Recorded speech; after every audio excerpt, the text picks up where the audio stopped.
Welcome to the Working Tools Podcast, where today we will be discussing the short talk bulletin, Veiled in Allegory and Illustrated by Symbols.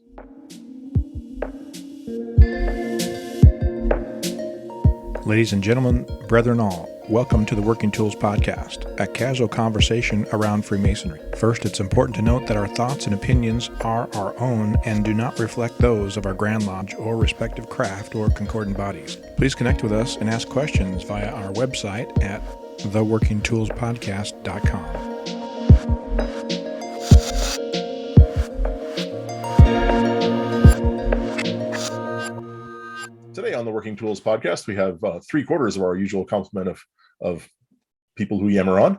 I'm Very Worshipful Brother Matt Appel, a member of Mill Creek number 243 here in Montlake Terrace, Washington.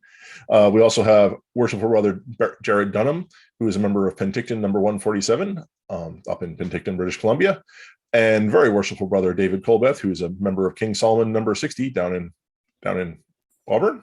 Yes, sir. Auburn, Washington. Beautiful downtown Auburn, as they say. So I want to start today's episode, unbeknownst to one of our members, by congratulating Very Worshipful Brother David, who's for today he matriculated from his course of studies and graduated, and then hurried home and ended up on this podcast for some reason. And I don't know what you were thinking, but two, congratulations, sir. As a totally awesome. Good. Well done. Well done. Thank you very much. It was a fun day. It's been a long 2 years to get to this point, but thank God for the COVID pandemic, the lockdown. Wow, that's not a frequently expressed sentiment there. I salute you for looking on the bright side of life. But no, seriously, David, congratulations, and it's a great achievement. Well done, sir. Thank you. So back to the topic. We've been sort of talking about symbols and stuff lately on the last couple of articles we did, and so we sort of mutually agreed, I think, on today's article is a short talk bulletin. It was from let's see, where did I lost it here, volume 52, number 12, back in November of 1974, and it's actually based on, or it's an excerpt from an earlier publication from the Grand Lodge of Canada in the province of Ontario from 1973, and essentially it was an analysis of the phrase veiled in allegory and illustrated by symbols, which I'm assuming is the same in north of the border, but here it appears in our first degree lecture and a couple other places, I think, as a phrase. And the article does say that it's a Canadian article, right? So, and does say that from our ritual, right? So, but there's 12 different rituals to choose from in Canada. That's just in one province. Well, actually, no. Well, okay, it's Ontario. They have one. It's the Canadian work. I'm going to I need a map. I need a map to show. Yeah. It's one of those lines where I assume it's in our ritual. I've heard it so often that I'm just going to say yes. It is a commonly used, definition, if you will, of masonry. Yeah. So I guess, what did you guys think of the article? It was a breakdown of those two subphrases, illustrated by symbols and veiled in allegory, and talks about their meanings. Does anybody have any deep thoughts? Surface thoughts? Surface thoughts? Well, as I said before, is it veiled? Ooh. I think,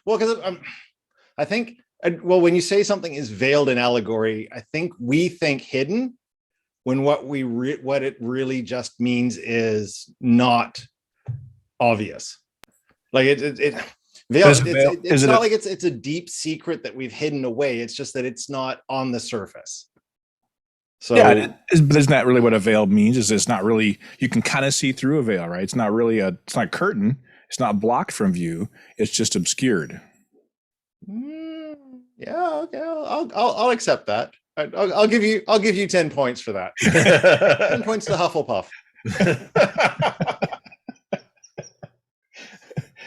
So I wrote a note later, but speaking of symbols, isn't Star Wars and Harry Potter awfully similar in stories and their symbolism? Well, it's the hero's program. There's a whole theory, right?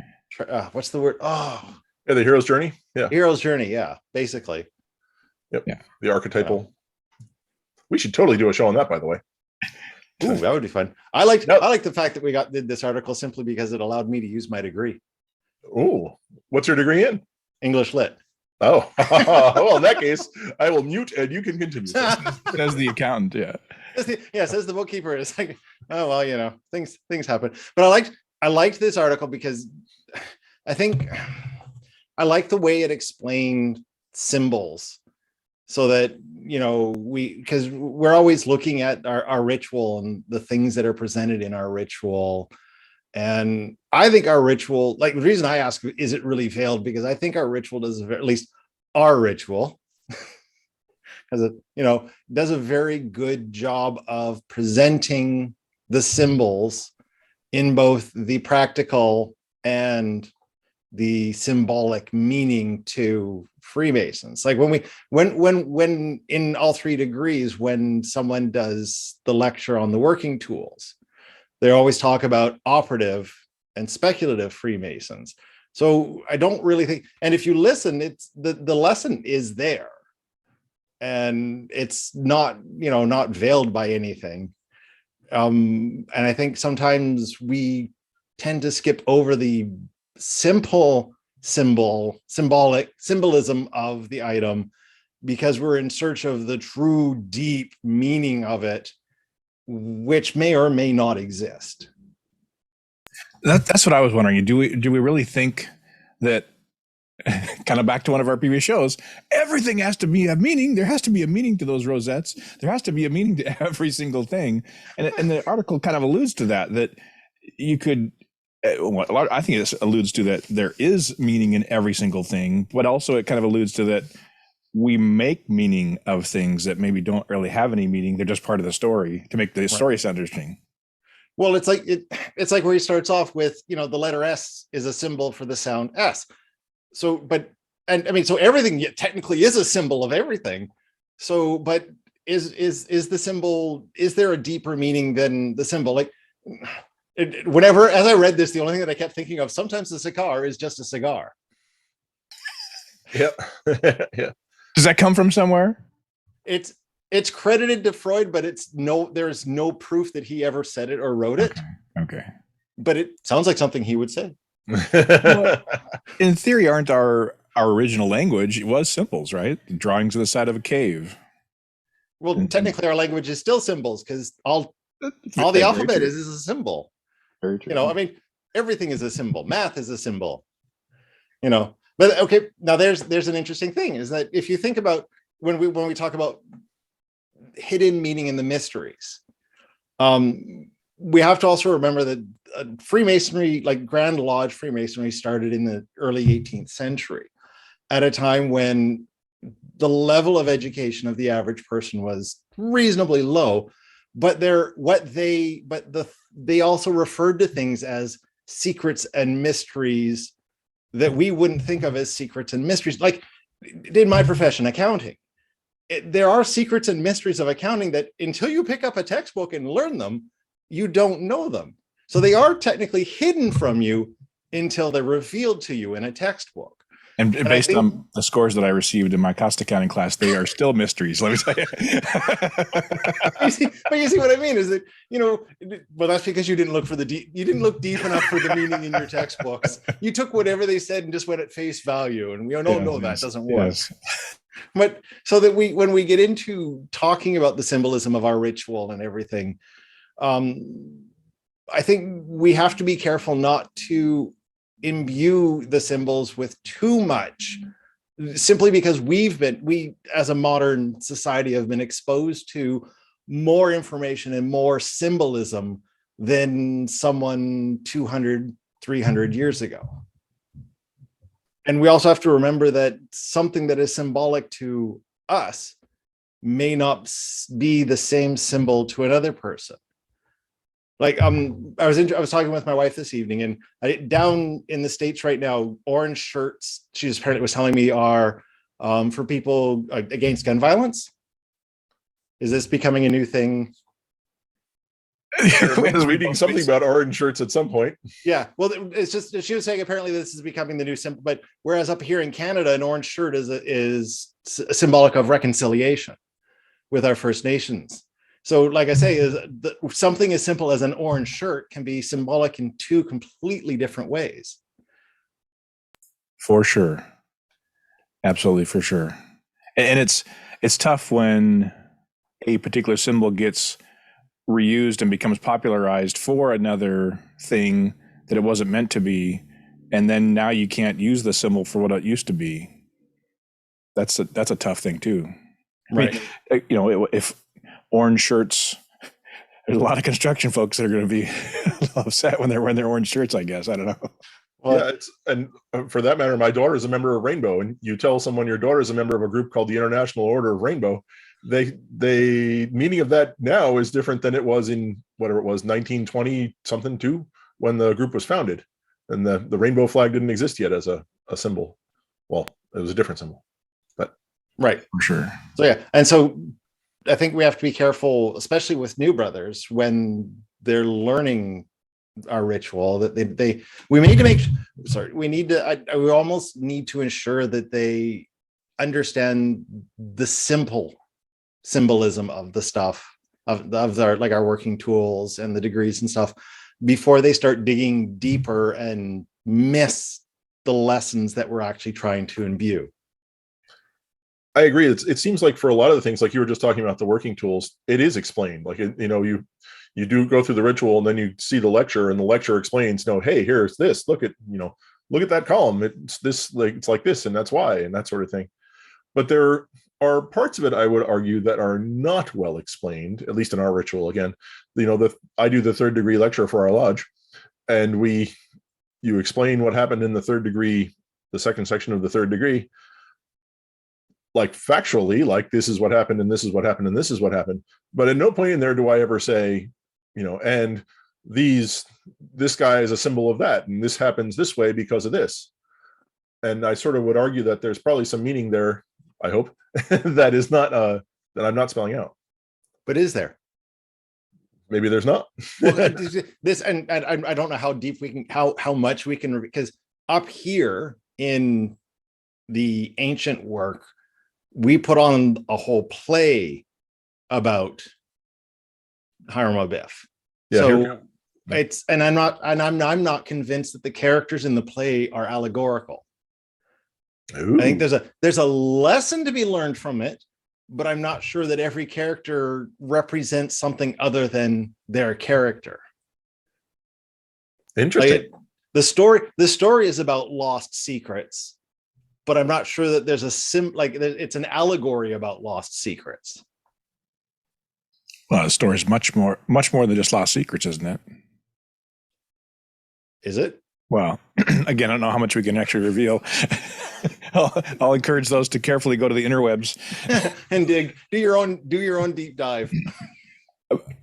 Still. And so, I'll play the naive student in that when I joined Masonry, I just took it all on face value. I said, everything they're telling me must be true, or everything they're doing to me must be true, or must have happened, or must be real, or whatever. And so I kind of played the naive person. And when I was told later that, dude, those are just stories to teach us things. Oh, and now I get, and so obviously over the last 11, 15 years, whatever, 14 years, I've now looked at all the things and think, gosh, is there, like I said, there's got to be a meaning in everything now, it seems like. So I don't know, is there more to it than just the names of the players and the people that were in it? Or were they just convenient because they wanted to have, to create a story around these people? Why did they use those people? Because they were the builders, the Masons at the time? You can't tell the story about the building of the temple without using the proper characters. But why? I guess the question becomes then, and I don't know if we're going way off topic, but once again, is why do we pick this specific story? That's what I was just going to ask you. Yeah. Like, why aren't we? Because why haven't we chosen the building of the Parthenon? I have a hypothesis about that, and this is going to be a bit sacrilegious, I think, on some level. Someone somewhere is going to get very grumpy when I say this, but I feel like sometimes when I think about it, that the story that we have chosen of Hiram Abiff, so he's mentioned in the Bible, it is in there in the, but he's like, and there was this guy named Hiram Abiff, and he worked in bronze, And it's not like the story that we tell is not the story that is in the Bible. You mean it's kind of like Peter Jackson picking an obscure character and creating a 3-movie trilogy about that weird white orc? But I kind of feel like by choosing someone out of the Bible like that, they can say, look, he's in the Bible. It gives it some level of credibility that they can say, it's a real thing. But it was obscure enough that they could sort of say whatever they wanted and make it, we just know the secrets that didn't make it into the Bible or something like that. Hey, I would argue that the story was chosen because everyone knew it. Because it is out of the Bible and it was easy. It was an easy story to go, you remember that story you read, like the few lines from the Bible? We've expanded on it. Mm-hmm. And I think that more than anything else is why they picked that story. And isn't it a creation, an innovation, right? In theory, the second and specifically the third degree is an innovation in Masonry. Technically, from the very beginning, right? There was really only one degree in the beginning, and they created the Fellowcraft degree and there's the argument is that the Fellowcraft and the Master Mason were one degree and that they broke them apart. Because it used to be in the medieval guild system, you were a apprentice and then a Fellowcraft, and then it was a master of a lodge, right? Or a master, like you were the master of the guild.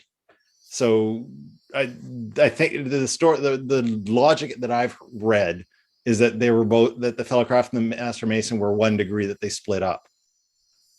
Which I'm glad they did, because if you did both those in one evening, you'd never go home.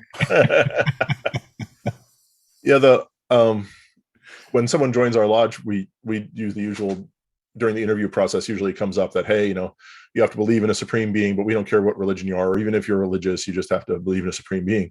And I always sort of warn the people, we get people who say, well, I'm a Jewish, or I'm a Buddhist, or I'm whatever. And I guess I frequently will say, no matter who it is we're talking to, after the supreme being talk, I will say something along the lines of, you've got to keep in mind when you go through the ritual that it was written by a bunch of guys. And I'm frozen, aren't I? What did a bunch of guys in the 1700s in England know? They knew the Bible. What was important to them? The Bible. So you got to sort of take it with coming from that perspective. You're all laughing at me. I totally froze up there for a second, didn't I? Yeah. No, I agree. That's a good point. That was their frame of reference. And that's basically what they were teaching from as well, right? They didn't allow higher education or formal education. So what book did you have access to, if any, or any kind of teaching, regular teaching that you'd have is you go to mass or go to church and you learn from the priests. So I think we've expanded on our original topic somewhat here, but I feel like we're still going. So I think I still have some questions about whether the symbols are made up, and I was going to try and find the spot in here, this book I was reading about, that it alluded that there was only one degree to begin with, and that the second and the Master Mason degree were created later. I thought there was only one degree, so I'm going to have to find that. My recollection is that in 1717 there were two, but maybe before that, who knows? I don't know. But I will say one last thing, since we're really close to this topic. The next to last paragraph, there's a section there. For example, how came those secrets to be lost at the death of our Grand Master? There were, after all, two other Grand Masters who presumably knew them. I have a big question. I have wondered that myself on many an occasion. But are they I'm obviously that. Are they Grand Masters? Because Hiram of Aviv is the only one. You have to wait till the next show to find out. Wait until the next show to find out. That'll be interesting. A week-long cliffhanger. All right. Well, on that note, on behalf of Jarrod, the recently graduated David, and myself, I want to thank all of you all for listening to the Working Tools podcast. And we look forward to talking to you then. Goodbye.